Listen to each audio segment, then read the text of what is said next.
Today I'm going to talk to you about participatory culture, which is a concept that I've been exploring and developing over the last 20-something years. So I was writing about participatory culture before the internet, or at least before the internet hit most people's lives. And for me, I always draw a distinction between participatory culture and participatory media or technologies. In this talk, I'm going to be talking very much about that concept in relation to new media literacies, but also and primarily in relation to civic engagement. And this is work that's been funded in recent years by MacArthur Foundation, by the Knight Foundation, and most recently by the Annenberg School of Journalism and Communication. I'll begin with a story, and this is the story of Peter. And Peter lives in New York, so he's a resident not too far from here. He lives with his aunt and his uncle. Peter considers himself to be a master of the webs, and he's involved in a great deal of adolescent identity play. He's got multiple identities, multiple ways of seeing himself and acting upon the world. Peter uses social network sites to connect with his friends, including people at a nearby private academy that he has strong ties to. And he's also an amateur photographer who's begun posting his photographs online, and his photographs have been so good that they've gotten the attention of the local newspaper, and he's beginning to publish his photographs there. He also is deeply invested in his community and takes action, both individually and collectively, to make the world around him a better place.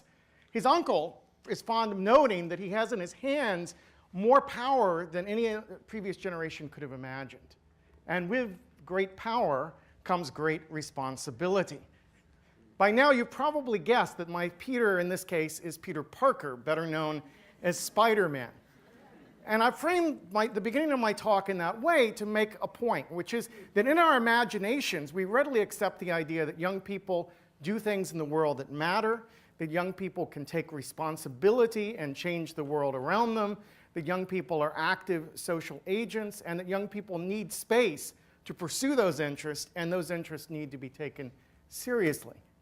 It's also begun the story this way because I want to illustrate the ways we can use popular culture as tools and resources to think with and to think about the changing environment around us. So one of the things that's changed about Peter Parker in the time that I've been a comic book fanboy is that Peter Parker once needed to be deeply embedded in a newspaper. Indeed, all superheroes were tied to systems of large-scale communication in order to get access to information with which to make sense of the world around them, to identify problems and acted upon them. And increasingly, they've been dispersed. That Peter's lost his job recently at the newspaper. He doesn't need it anymore. He's got access to the internet, and indeed, more and more Peter Parker gets his information about the world, streaming through digital technology channels. Second thing about Peter Parker is that Peter Parker belongs in a society where adults and young people relate to each other as equals. Right? There's a lot of talk about digital natives and digital immigrants. For me, the important point is that, in fact, the really successful stories are places where young people and adults meet each other on equal footing based on common interests. And it's a good thing that Peter's not judged by his age, given that Thor is about 400, 500 years old. All of us look young by the standards that Thor sets. And Peter makes mistakes. His aunt looks after him and follows up behind him, but he's able to take risk and pursue interest with an adult that looks over his shoulder, watches his back, doesn't snoop over his shoulder. This is all part of what I call a participatory culture.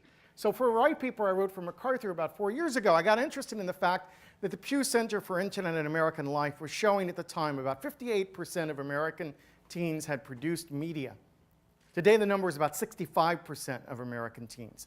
About a third of those teens have shared that media they've produced with a community larger than friends and family. So there's a communication shift that's going on as more and more young people are becoming participants in their society. Now, we didn't accept the premise that we should just take a laissez-faire attitude, that these should be feral children of the internet and they should, be raised by the wolves of Web 2.0. Instead, we suggested that there were basic skills and knowledge they still needed to acquire, and we identified 12 social skills and cultural competencies in this white paper needed to fully participate in this new environment. Now, this is the way we normally represent these sets of social developments through technologies, right? This chart shows us 3 phases of technological development, and the logic of that argument is that participatory culture somehow grows out of those technological platforms. Well, I want to take us back to Web -10. The 1850s, young people were using toy printing presses to publish what we would now call zines, which were circulating around the country. There was a national circuit, the Amateur Press Association. These teens developed sort of codes and initials, phrases like LLL, that they were used because they had to hand set the type in printing out these publications. And many of the terms we now use in the internet trace their history back to that period of time, these social networks, these virtual communities that existed around print. We could carry the notion of participatory culture forward. This is only one of many multiple histories of participatory culture, to the amateur radio operators of the 1920s, where schools, Boy Scout troops, churches operated their own radio stations, and young people took ownership of communication resources in their own community. We could carry it forward through the science fiction community, which began by about the 1930s to be publishing its own zines, providing cultural criticism, speculating about the limits of science and technology. And forward still to the underground press of the 1960s, which became the key voice of the counterculture. Or forward to Super 8 and camcorder activists who were using those technologies to build social networks again and make a difference in the world. And forward to the indie movement, which used radio and the web to again create alternative channels of communication. That's the history I think we should pay attention to. Not the history of technologies, because what we see here is this community, these people, participatory culture, took advantage of every new technology as it was presented as a vehicle by which to participate, to engage with the world, to make a difference in their community. Now, through the MacArthur work, I make the case that participatory culture is a rich site of informal learning.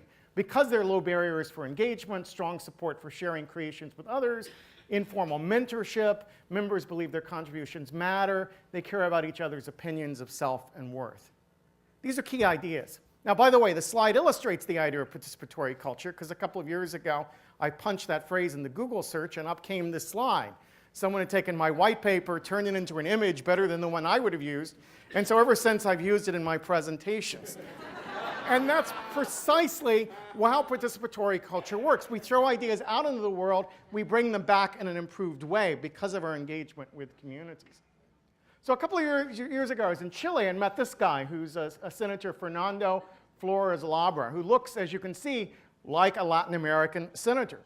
But the difference is that he's an absolute passionate player of World of Warcraft and believes that World of Warcraft holds the key for thinking about the future of Latin America. That he believes that young people connecting online with each other, collaborating, forming teams, developing leadership skills that work with people around the world who they may never know face to face, holds the potential for inserting Latin America more decisively into a global conversation.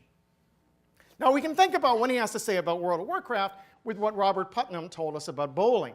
That is, Robert Putnam tells us in the 1950s, the bowling league was the center of civic life in small-town America. People gathered to bowl, but they also had a range of other conversations that took place around that practice. And the social network that emerges from that becomes key to political engagement in the period that is to follow. Now, he has a kind of dire, downward turn look at these things, but I think we want to revisit his arguments, not in terms of television, but in terms of the internet. And I would argue that whatever is going on in World of Warcraft, it's not bowling alone. That this group of people, like the group of bowlers before, is a community which has taken mutual interest in each other, extending beyond what's in the game to the larger parts of their lives, that this becomes a meeting point and a place of exchange, only it's an exchange not rooted geographically, but rooted on a global scale. What we've seen is that games are an enormous platform for various forms of civic and political activism, whether it's the Ron Paul movement using World of Warcraft, to this massive protest that took place in one of the multiplayer games in China, a protest that probably couldn't take place in physical space, at least post Tiananmen Square, but can take place in a virtual environment. That games have become a platform by which people are expressing their political concerns. This is part of a larger picture, right? Many of you have seen the studies that show that young people get more of their information about the world through popular culture, including comedy news shows like these, rather than through traditional journalism. And as someone in a journalism department who cares greatly about the future of journalism, this worries me. As someone who cares about the future of civic engagement, it doesn't worry me nearly as much.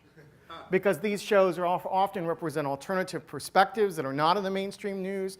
They critique the frame of news. They dig into the archive and present images and contextualize things in ways that traditional news have not. As platforms for thinking about the world, they're doing really important work. And they're part of this larger way in which the line between participatory culture and public participation is starting to break down. Now, this is not new. Again, thinking historically, we can argue that previous generations' ideas about democracy were also shaped by popular culture. Here we see Norman Rockwell's covers for Saturday Evening Post and Frank Capra's Mr. Smith Goes to Washington as earlier forms of popular culture that taught people things about democracy, that embedded the logic of democracy into the practices of their everyday life. And we could go backwards and forwards in time, forwards to rock music and underground comics, backwards to the Tea Party, the original Tea Party, where people were playing dress up and dumping tea in the harbor, building on carnivalesque traditions from old Europe. And we can go forward to the present moment, where in fact we're seeing the mobilization of participatory culture by groups like Move On around the Obama campaign, and to sort of think about where did the people get the skills that allow them to produce videos for Obama that circulated on YouTube. And in many cases, it may have been people learning how to film themselves skateboarding. It may have been gamers using machinima. It could have been any number of popular culture, participatory culture practices that taught them those skills. Just as in a hunting society, we play with bows and arrows. In an information society, we play with information. In a mediated culture, we play with media. And that play, in fact, becomes a powerful form of teaching. Now, that play is now being harnessed by new kinds of political organizations, like this one, the Harry Potter Alliance, which the founder of it, a 20-something named Andrew Slack, starts from the premise that Harry Potter is a story of a young man who questioned authority and changed the world. That he lived in a world where the newspapers lied about what was happening, the government refused to acknowledge real problems, and his school suppressed political speech, but he organized his classmates into the Dumbledore's army and went out and changed the world. And he said, that's a powerful image for young activists. So if we had a Dumbledore's army today, what would they do? Who would they work with? And he works with both fan groups, like Wizard Rock groups, like this is the Harry and the Potters. He works with Free Press and Amnesty International. He's organized around human rights issues, around worker rights issues, around gay marriage. He wrote me this morning to say that they'd raised enough money to support 3 cargo planes to Haiti, named Hermione, Harry, and Ron, that are delivering supplies down there to make a difference in that community. He does it he's got now 100,000 young people around the world who are involved in civic activism in the name of Harry Potter. A pretty remarkable set of developments. We're seeing the popular culture leads to new kinds of political awareness. This group, Ain't White, now known as Racebender, organized in response to the filming of a version of Nickelodeon's show Last Airbender, in which all of the people of color were recast by white actors. And they've organized to call attention to the whitewashing of characters, the sort of racial politics of casting. This is extended from a focus on one anime series to a whole variety of issues, and these are teenagers and young adults educating themselves about race in America. It can come right through your door. This is a group called the Living Room Rock Gods, who just try to duplicate the keyboard skills, the drumming skills of their favorite rock performers, put it out on YouTube. But predictably enough, if they get close enough to the original, the technology that tries to see if they're pirating shuts them down. It's a point of pride, but also a point of anger. And so they've organized this group, Tribute is Not Theft, to call attention to the politics of copyright, take down notices, and so forth. This is a more traditional group, Invisible Children. It's an activist group concerned with Uganda, but it's taking the language of popular culture, participatory culture, in order to engage young people with political change. So it borrows from Michael Jackson, from High School Musical, from reality television. It produces what Stephen Duncan would call ethical spectacles that are participatory, transparent, playful, but mobilize people on an ongoing basis, not just to give their time and money, but to actively engage with a relationship with the developing world. Now, we've seen signs of this start to leak out of this. This image up here of the Joker Obama originated on a site in a community called 4chan that in fact just spit out lots of variants on the Joker tied to different political figures. For them, it was a game. Can we make memes? Can we spread them out to a larger population? This one got picked up, has been on the national news. It's sort of become a rallying point for conservatives in America. But what it does is translate politics through a language of popular culture. It gets us out of the policy wonk discourse and into something that's much more engaged with things people already know and care about. Now, what comes around goes around. We can see during the campaign that supporters had depicted McCain as the Joker, as the Penguin, and Obama as Batman. We've seen that there were images during the campaign that made Obama into Spock. We've seen that the comic book world has connected Obama in a variety of ways to the figure of the superhero. And we see that, in fact, Obama himself is sort of played around with that analogy. So the language of the superhero comics and of science fiction has become a way that we make sense of our fanboy in chief. Now, this is a global phenomenon. Some of you saw the other day in the news a protest march in Palestine where people dressed up like the Na'vi from Avatar. And in fact, across many parts of the world, there have been already protest marches similar to this one where people paint themselves blue. Now, on Twitter, we paint ourselves green, but it's more or less the same thing. And this idea of connecting to using the language of James Cameron's films to speak back to power. This is a protest march in Singapore where there are prohibitions on public gatherings, and so people came one by one and plopped down an action figure to stand in for them as a figure of protest. And that over there, believe it or not, is a rally about a pop idol in India. That around the world, we've seen pop idol becomes a centerpiece for debates about democracy. Now here I hear a lot about more young people voted for American Idol than voted in the last election. Not true, by the way. More votes cast, but if you could speed dial in the last election, I think, and vote as many times as you wanted, there have been a lot more votes in American politics. But what's interesting is that around the world, Pop Idol has become a franchise that sparks debates about democracy, so why hasn't it happened here? That may say more about our culture than it says about the franchise. So where does that leave us? These groups are mobilizing skills kids have, knowledge they care about, passions they have toward new causes, but our schools are locking out many of these practices. Our schools are turning down Wikipedia, shutting off YouTube, blocking social network sites. And this, I think, is a challenge for those of us in this room. That if we think what I've described here works on an organizational level to mobilize citizenship, shouldn't we bring it into our classrooms?